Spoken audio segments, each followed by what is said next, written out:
শেখ হাসিনা পালিয়ে গেছে, শেখ হাসিনা নাই, শেখ হাসিনা চলে গেছে, শেখ হাসিনা পালায় না। তোরা পড়ে গেছে।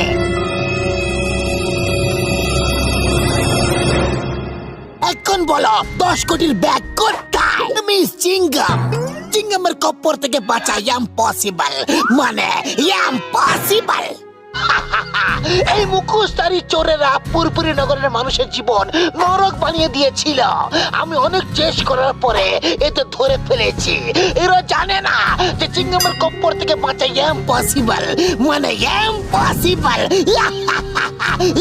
1 বছর ধরে একে ধরার চেষ্টা করছিলাম, আজ ধরেই পেলেছি। বলো